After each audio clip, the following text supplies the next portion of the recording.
Halo,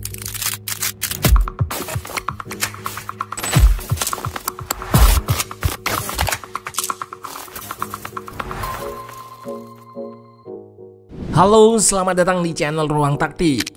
Di video kali ini, kita akan analisis gagalnya remontada Madrid atas Arsenal.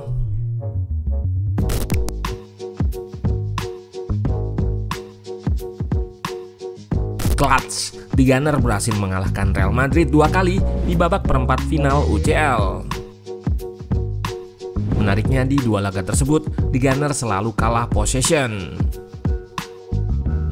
Yap, di leg kedua ini mereka hanya mencatatkan 34% penguasaan bola, namun unggul XG. Jika dipecah lagi, XG open play kedua tim sebetulnya tidak berbeda jauh. Yap, pembedanya adalah penalti Saka membuat XG Arsenal tinggi, namun tendangan panenkannya mampu digagalkan oleh Courtois. The Gunners di UCL memang menunjukkan diri sebagai tim yang kuat di aspek bertahan.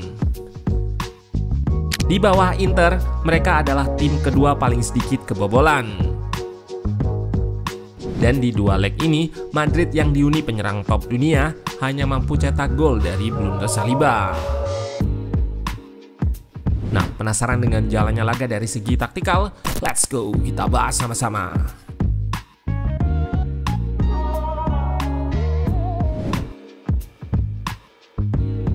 Tuan rumah Real Madrid turun dengan formasi di atas kertas 4-3-3 yang lebih terlihat 4-2-3-1. Valverde awalnya bermain di tengah bersama Tchouaméni serta Bellingham di depannya.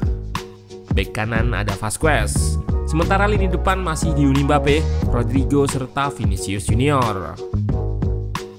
Sementara Arsenal di atas kertas turun dengan formasi 4-3-3 yang lebih banyak terlihat 4-4-2. Partey diapit Rice dan Odegaard. Merino diplot sebagai false nine, di sampingnya Martinelli dan Saka.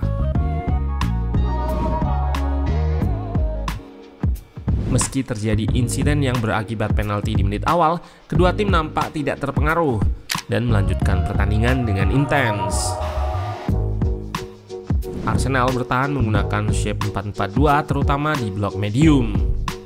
Seringnya, Odegaard naik menemani Merino sebagai pressure di depan. Real Madrid di laga ini dominan menyerang dari sektor kiri, tempatnya Vinicius Junior.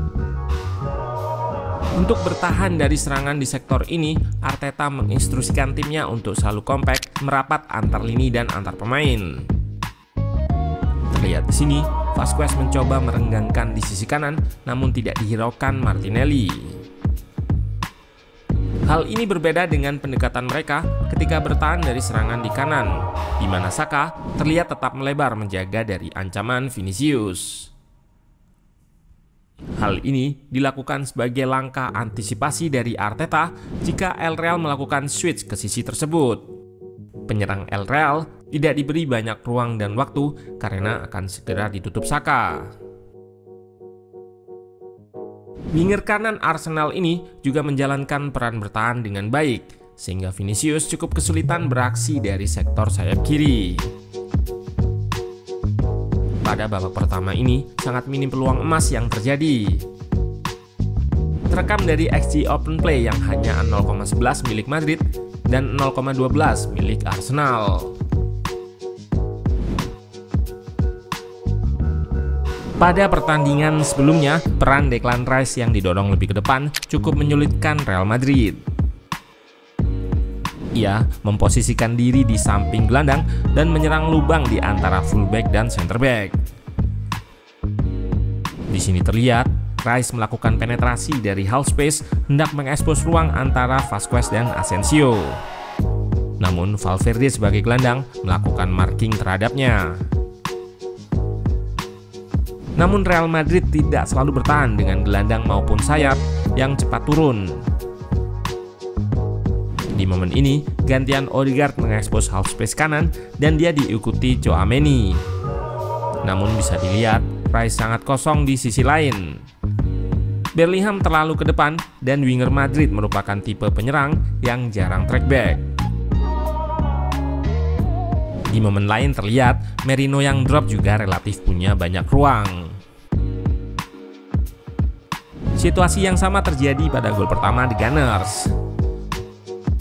Lambatnya transisi ke bertahan Real Madrid dimanfaatkan dengan serangan direct ke depan. Terlihat di sini, saat Odegaard membawa bola, Rice kembali tidak terkawal lantaran Tchouaméni drop ke belakang. Gelandang asal Inggris ini berhasil melakukan umpan kombinasi dengan Odegaard serta Merino.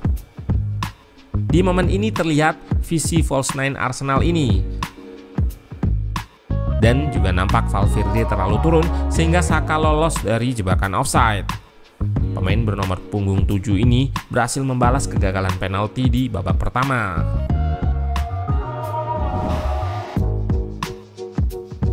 Dengan possession yang tinggi serta penyerang yang punya kemampuan individu di atas rata-rata, Ancelotti gagal memaksimalkan peran mereka.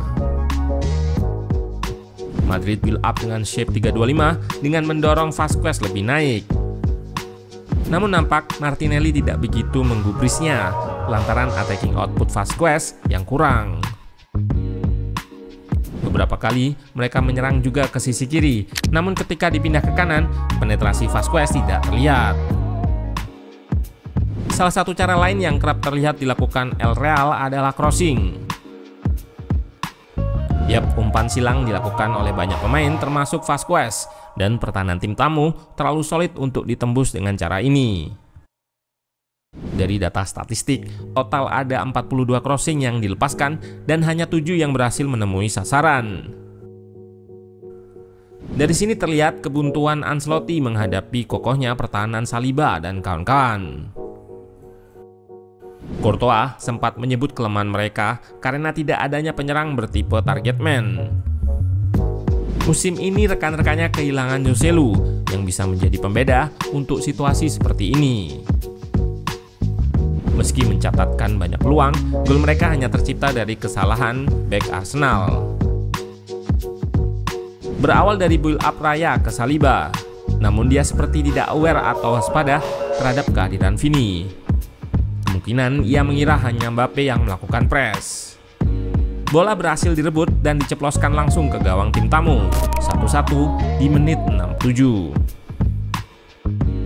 Beberapa peluang lagi dihasilkan dengan cara yang sama, memanfaatkan press dan kesalahan lawan.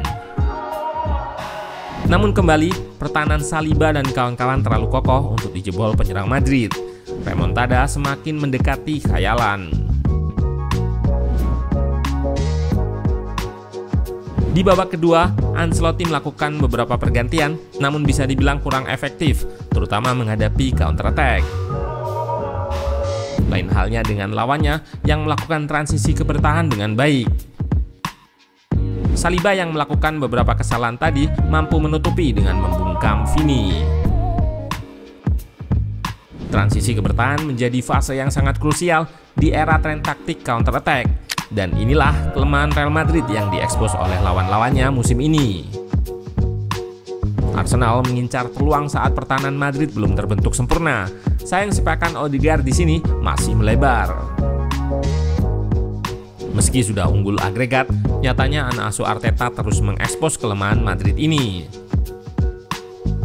Terlihat pada momen ini, situasinya 4 pemain The Gunners versus 3 pemain Madrid saat transisi. Namun kali ini sepakan kapten Arsenal tersebut masih bisa digagalkan Courtois. Dan akhirnya tim tamu mampu mengalahkan tuan rumah 2 kali lewat serangan balik. Ironisnya, crossing yang jadi andalan malah bikin Real Madrid kebobolan setelah berhasil dihalau Kiwior. Serangan balik diinisiasi Merino yang kemudian memberikan umpan terobosan ke Martinelli, membelah shape pertahanan Madrid yang terbuka. Winger asal Brasil tersebut adu cepat dengan Fran yang baru masuk, namun gagal menghentikannya. 1-2 meriam London unggul. Kemenangan ini membuat Raja UCL tersingkir, dikalahkan oleh tim yang belum pernah menjuarainya sama sekali. Uniknya, taktik defense counter ini juga kerap dipakai El Real pada gelaran sebelumnya, namun kali ini dipakai Arteta. Dengan modal pertahanan kokoh, Arsenal punya kans untuk juara. Problem finishing harus mereka poles lagi.